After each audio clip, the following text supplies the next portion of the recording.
Oke, saya di sini akan menjelaskan tentang teknik metode pengobatan ikan. Apa itu pengobatan ikan? Pengobatan merupakan alternatif terakhir setelah usaha pencegahan gagal dilakukan. Teknik ini dilakukan relatif mudah dan hasil lebih cepat terlihat. Tetapi apabila dilakukan dengan prosedur yang keliru, berdampak negatif terhadap keanekaragaman hayati, kesehatan manusia, serta resistensi bakteri. Yang pertama, metode perendaman. Metode perendaman yaitu ada berbentuk cair dan berbentuk bubuk. Pengobatannya yaitu dengan cara merendam ikan yang sakit dengan dosis yang sesuai. Misalnya dengan 1 liter air diperlukan 1 tetes obat yang direndam dalam jangka waktu 1 jam. Dan metode kedua yaitu metode penyuntikan. Terdapat 2 tempat untuk menyuntikkan ikan yang sakit, yaitu intramuskular, yaitu bagian punggung ikan, dan intravektoral atau bagian perut ikan. Dengan cara obat langsung disuntikkan ke ikan yang sakit secara perlahan dan diusap setelah disuntik, kemudian dikembalikan ke dalam kolam. Maka ikan akan perlahan-lahan menjadi sembuh. Ya, yang ketiga yaitu cara metode pemberian melalui mulut atau dimakan langsung oleh ikan tersebut. Caranya dengan cara mengencerkan obat terlebih dahulu, kemudian dicampur ke dalam pakan secara merata dan diberikan kepada ikan 2-3 kali dalam sehari. Apabila terdapat luka yang di bagian luar ikan, bagian tubuh luar ikan, dapat melalui pengolesan di bagian yang terdapat luka tersebut atau borok tersebut.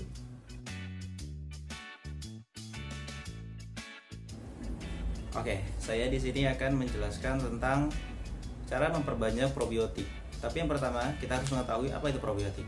Probiotik adalah mikroba atau mikroorganisme bakteri laktat seperti Lactobacillus, Carnobacterium, Bacillus, dan Pseudomonas yang menguntungkan bagi hewan inang, termasuk ikan, hingga berperan menekan pertumbuhan populasi mikroorganisme bakteri atau patogen.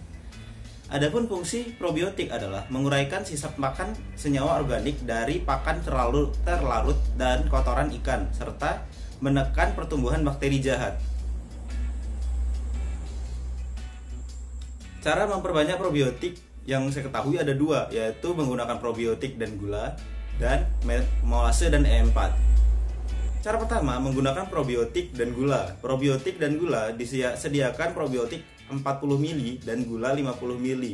Kemudian dicampurkan rata, dituangkan ke dalam air sari nanas, tutup rapat, tunggu hingga 1 minggu. Jika sudah 1 minggu dirasakan probiotik sudah dapat digunakan, maka bisa diberikan kepada pakan atau wadah budidaya. Yang kedua yaitu mencampurkan molase dan E4 sebanyak 60 ml molase dan 40 ml E4.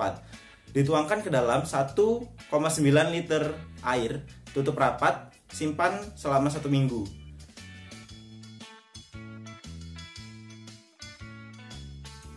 Oke, di sini saya akan menjelaskan tentang cara pengukuran kadar hemoglobin dalam darah. Yang pertama dilakukan yaitu alat-alat yang digunakan, yaitu meliputi darah, larutan HCl01N, tisu, Aquades, seperangkat alat metode Sahli, dan pipet Pasteur. Hal pertama yang dilakukan yaitu kita harus mengambil darah dari objek yang kita ingin tes kadar hemoglobinnya.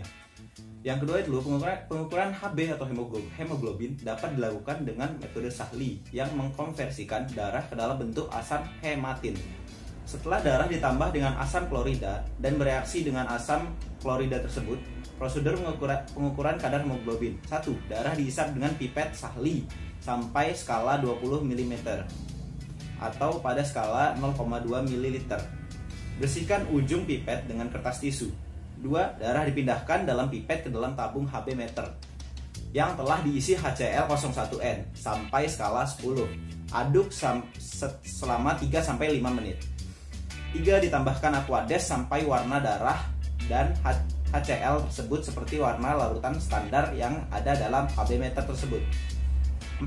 Skala dibaca yaitu dengan melihat permukaan cairan dengan dicocokkan skala tabung Sahli yang dilihat pada skala jalur gram yang berarti banyaknya hemoglobin dalam darah per 100 ml darah.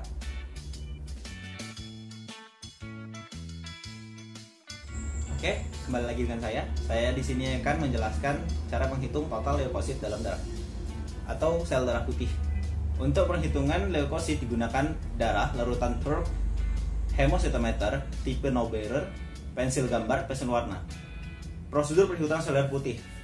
Darah dihisap dengan pipet yang berisi bulir pengaduk berwarna putih sampai skala 0,5. Darah ditambahkan larutan Thurk sampai skala 11. Pipet diayun membentuk angka 8 sama dengan mengaduk untuk perhitungan jumlah sel darah merah selama 3-5 menit sehingga darah bercampur rata. Larutan Thurk ini bersifat asam yang akan mengakibatkan lisisnya sel darah merah sehingga yang tertinggal hanya sel darah putih. Larutan darah dibuang 2 tetes, pertama larutan darah dari dalam pipet, kemudian diteteskan larutan pada hemositometer tipe no-bearer. Kemudian ditutup dengan gelas penutup. Cairan akan memenuhi ruang hitung secara kapiler. Jumlah sel darah putih atau leukosit total dihitung dengan bantuan mikroskop dengan pembesaran 400 kali. Jumlah leukosit total dihitung dengan cara menghitung sel yang terdapat dalam 5 kotak besar, lalu konversikan angka tersebut menurut jumlah total kotak besar sehingga didapatkan jumlah sel darah putih per mililiter.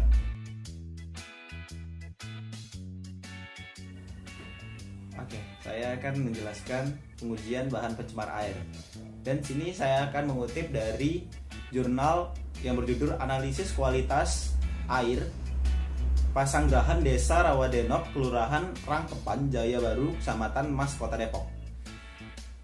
Di sini diberitahukan di sekitar kawasan sungai tersebut terdapat pabrik tahu, peternakan sapi, dan peternakan kambing yang membuang limbahnya ke sungai. Dan terdapat saluran limbah pabrik tahu yang dibuang ke sungai.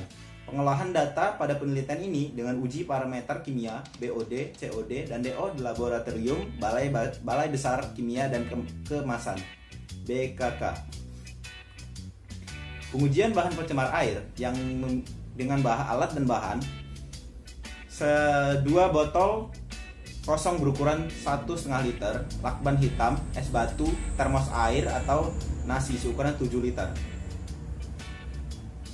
Prosedur kerjanya itu pengambilan sampel dilakukan pada pagi hari dengan mengambil sampel pada masing-masing titik yang telah ditentukan. Dari hasil penelitian tersebut bahwa standar parameter BOD yang pada sungai tersebut tidak memenuhi syarat karena selama perjalanan aliran air banyak menerima limbah buangan dari berbagai kegiatan di sekitarnya, seperti limbah pabrik tahu dan kotoran peternakan. Sedangkan standar parameter COD masih memenuhi syarat standar baku mutu karena adanya limbah dari peternakan sapi dan kambing. Berdasarkan beberapa penelitian melaporkan bahwa mikroalga mempunyai kemampuan yang baik dalam menyerap limbah, baik dalam limbah organik maupun limbah non-organik. Ya, dan parameter DO juga memiliki yang memenuhi syarat standar baku mutu karena air sungai Pasanggrahan Desa Rawadenok memiliki kemampuan self purification. Sekian, wassalamualaikum warahmatullahi wabarakatuh.